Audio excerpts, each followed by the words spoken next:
Nakakatuwa naman ang admin natin, Kim Paunatics, ano? Talaga, alam na alam ng mga admin kung paano sukuan or ipakita sa kanila na talagang sila iyon, ang Kim Pao. Kasi nga, sa tuwing may mga post na sinasabi nila, hindi yon si Kim. Kapag naman ang isa, hindi yon si Paulo. So, saan ba talaga lulugar ang Kim Pao? At mabuti na lang, yung mga admin ang gagaling ang galing nila magsoko. As in, maghanap ka agad ng ebidensya na talagang sila iyon. Kasi nga, sinasabi, sino ba talaga itong si Delights Allen na ito na talagang laging nagre-react, disagree sa mga post ng iba. Ayan. Pero ayon sa kanya, is not Kim, another dilolo ang buhok. May kulay ang hair na idol nyo. Kaya binabash si Kim kasi dahil sa pagiging dilolo nyo. Aba, ayaw na lang kasi makikisama ni Delights Allen, no? Pero nakakatuwa siya kasi talagang lumalaban din siya sa mga Kim Pao fans, sa mga admin na kahit nakikipagbardagulan dito sa comment section. Pero kasi ang masasabi ko lang talaga dito, nakakatuwa yung mga Kim Pao fans. Yung pagiging dilulo nila na talagang good vibes sa lahat.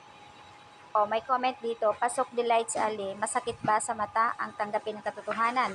Sabi ko naman sa'yo, ilabas mo na yan. Maramdaman mo ang alam namin, kinikilig ka rin, Kim Pao. Ba't kasi ayaw nalang tanggapin talaga na makakimpaw din itong si Delights Ali, ano?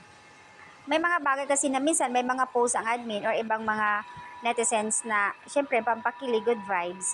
Aba, nagre-react ka agad siya. Isa ito sa mga nagre-react na sinasabi niya, yung makatotohanan lang.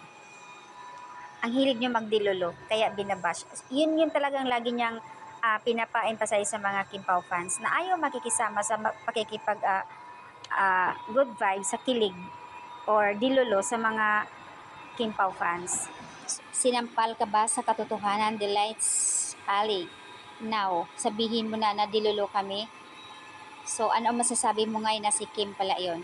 Yung photos na yun na pinost, yun yung nasa California sila. Going to kay Chris Aquino or kasama si Ake or papunta kay Ake. So, yun yung photos na iyon.